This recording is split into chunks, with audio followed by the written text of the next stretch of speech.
Now it's all a game that I don't understand. Wake up, live someone else's dream. Smile, smile, 'cause they're all watching. Shake up, shake down. They can't hear you scream. Smile, smile, can't you hear me sing? What up, gang? Let's see. Let's see. What am I doing? I hope that played.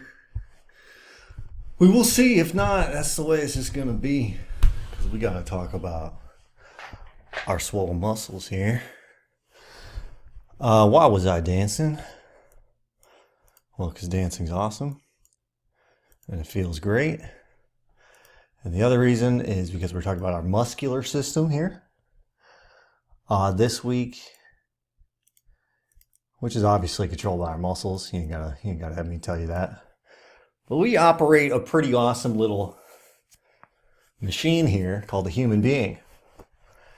And this muscular system that we have, like if you were to try to design a machine that could do something as fine and as intricate as thread a needle, but also land on the moon, and in between we have something cool like dancing.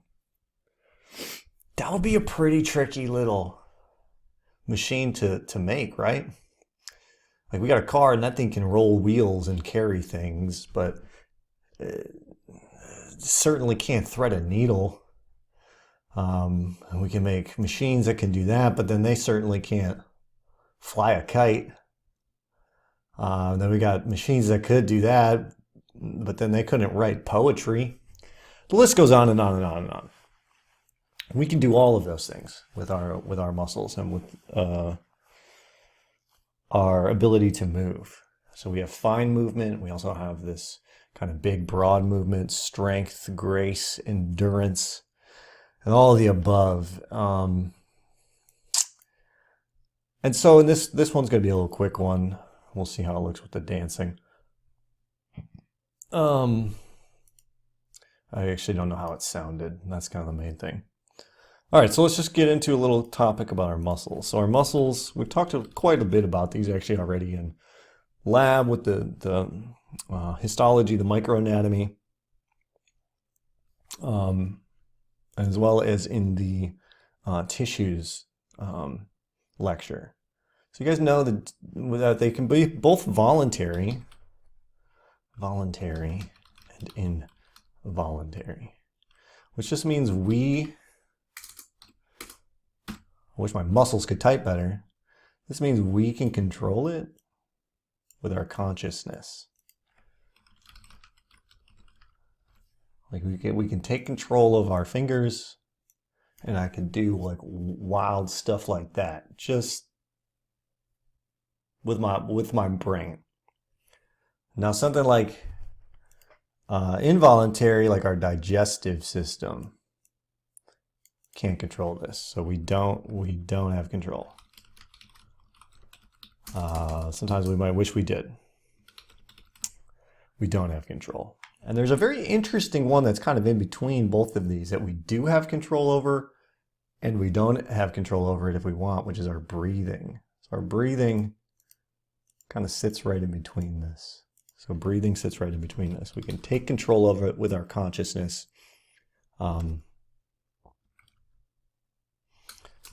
Can be controlled, or we can let our body do it for us.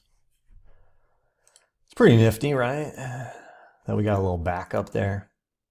And I recommend, we'll talk about that when we get into the respiratory system, doing some conscious control of your breathing and take nice big deep breaths.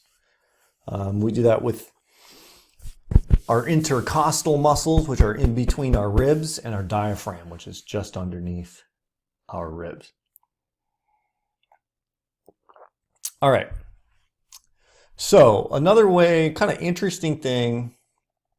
Well, let's just do another little fact. We have about 600 skeletal muscles. About 600 of them. And we're going to learn the names of all 600. Just kidding. We're only going to learn 559. JK lulls. We're not going to learn that many. Just the big ones. Okay, a couple interesting facts. 3/4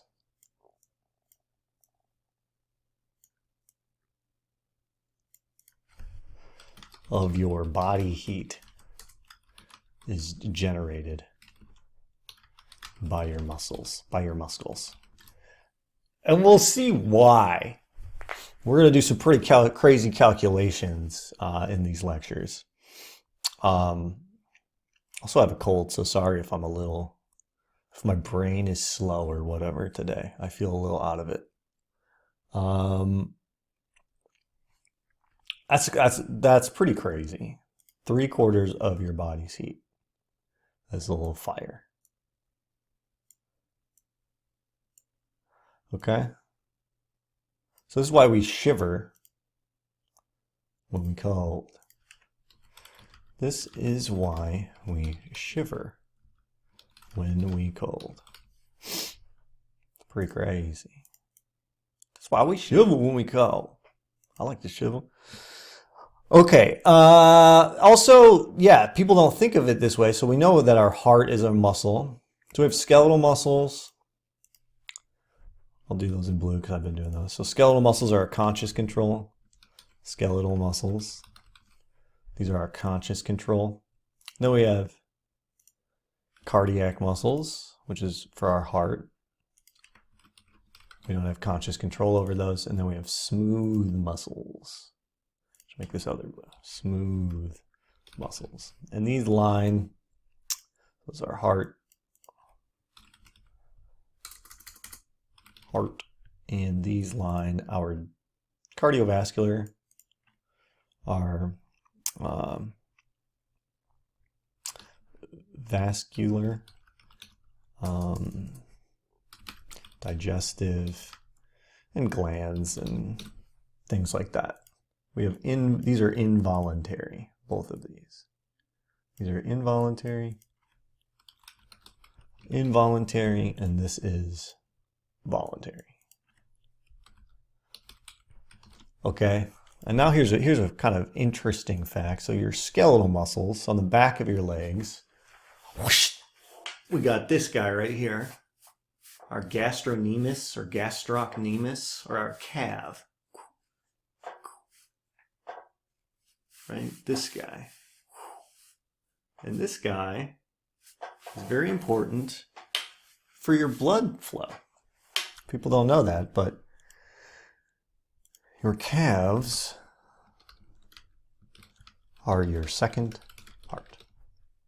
And we'll understand why more of that in the future when we talk about the cardiovascular system. But your skeletal muscles are also important for pumping your blood.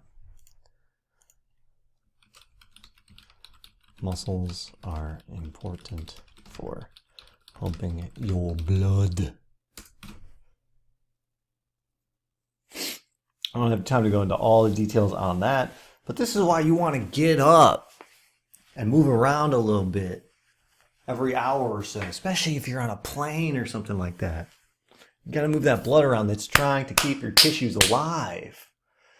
It's kind of crazy that you can survive just like sitting on your butt for that long. You can, but it's not good for you. You want to move your body. At least clench your calves and your quads and your glutes from time to time. Okay, so now let's draw our good old our friend the bicep. Right there. Our sick guns, you get them out when the sun's out. Boom, boom, boom. I should actually take this hoodie off and get my freaking clothes out, bro. I'll do it in a second. Okay. We're going to draw a little bicep here. Bicep. I always want to put a T in there with my lips. All right, let's draw. And this is gonna be bad. You can make fun of this. Let's draw our bones first. We want to draw our little bones. So we got our humerus, something like this.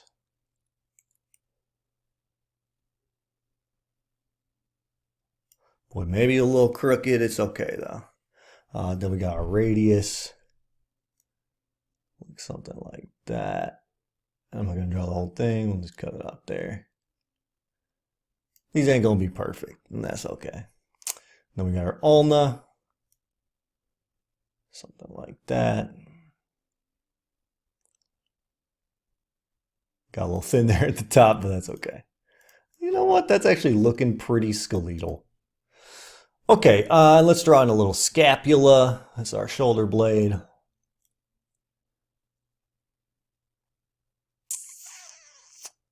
Something like that.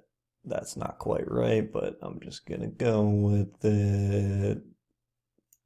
Not bad. Looks like a silly goose. All right, we're going to draw in a couple muscles here.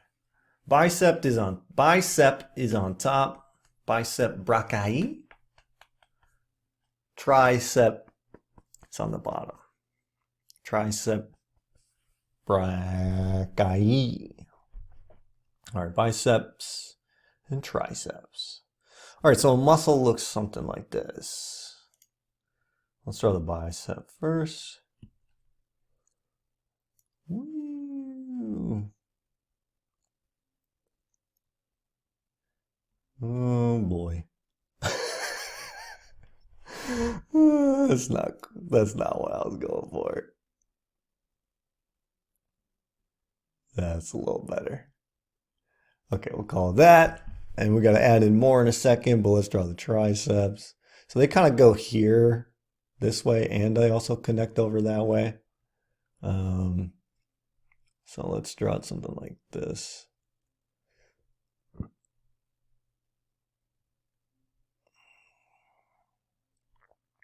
And there's kind of this big connector in the back. Okay, that looks pretty good. And then we got to draw in these things called tendons. So these tendons connect muscle to bone.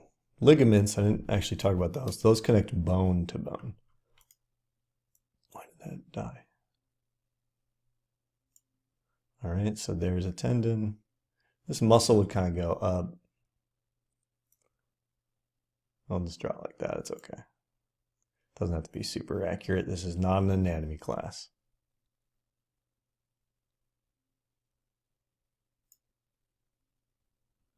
This actually goes up here and connects something like that. And then this guy, oops, nope, not what I wanted. We'll just draw it like so. And this guy,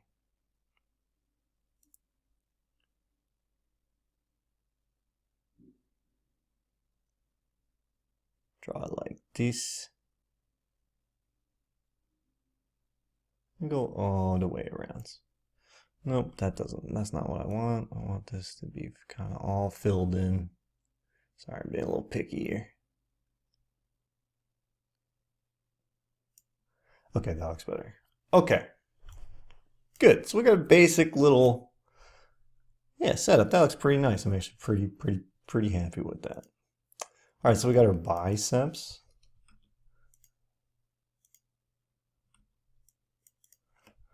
Biceps. And then we've got our triceps. Triceps. Beautiful. And now we've got down here, we've got ligament. Ligament. This connects muscle to bone. That's what ligament is. Tendons connect bone to bone. Let's make a note of that here.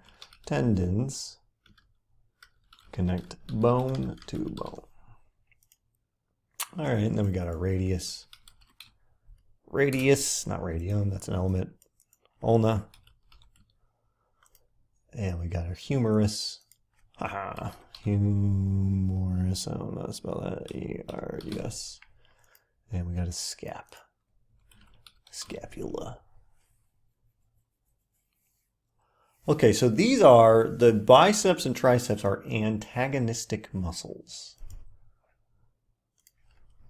Biceps and triceps are antagonistic muscles. An antagonist is something that goes against something. You have a protagonist in a movie, and an antagonist. That's the villain. The good and the evil, the push and the pull. Okay, why do muscles need to have an antagonist? Because muscles can only produce force when they're contracting.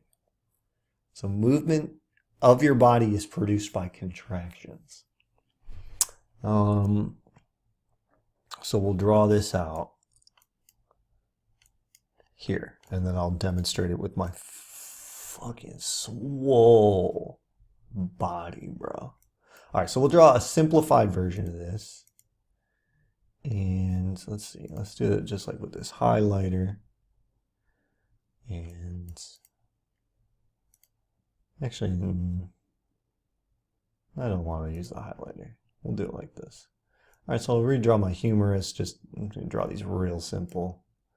And then we got our radius and ulna. Okay. So when your arm is like this, your tricep has actually contracted. So we've got our ligament and our ligament. And then our tricep here is nice and kind of fatty and contracted. I don't quite like the way that looks.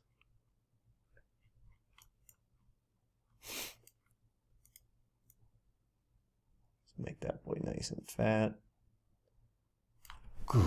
Right? This is why you flex like this to make your bicep nice and fat. Okay, so here our bicep is actually going to be really relaxed, really long and relaxed, like so. And I'm drawing these real kind of grabby. So we have a relaxed bicep, a relaxed bicep, or it's extended, it's long, and then we have a contracted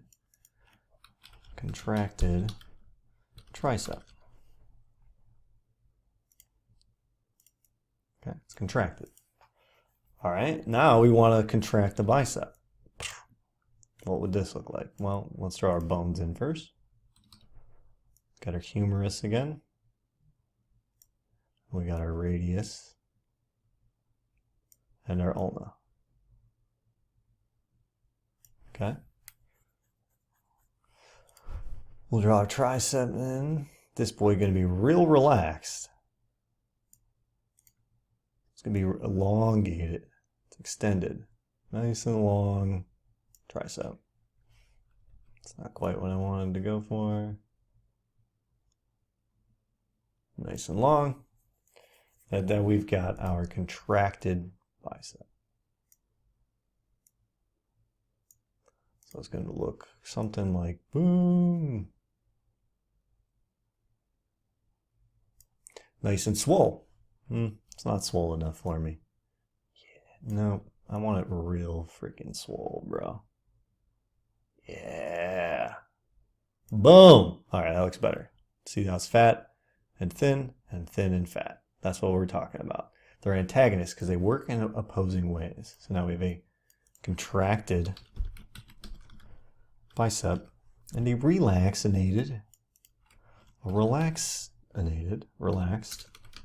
tricep.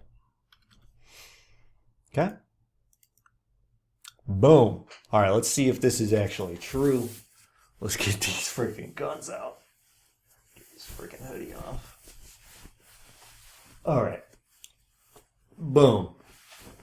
That's what's up. Okay. Look at that. Look at that long, thin arm. It's like a toothpick. Okay? Oh, you see I'm actually contracting that muscle right there. You can actually see it freaking get tensed up when I try to extend my arm all the way out. Okay, now I'm going to contract this muscle right here. Oh, I guess I should have made myself bigger.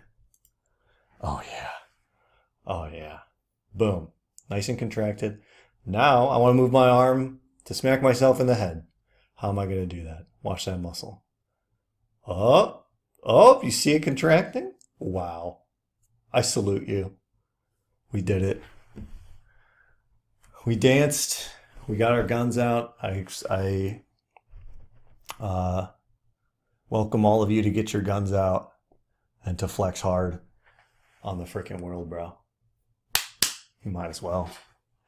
Okay, we're gonna go into it's. We're talking about this, a contracted bicep. We're gonna go into the molecular details of this, and we are gonna calculate. By the end of understanding all that, we're going to calculate how many ATP it uses to do one bicep contraction, and also how long it takes your body to replenish those ATP. And it's a pretty bonkers number. It's a mind-boggling experience. All right, I hope you enjoyed that. I'll see you in the next one.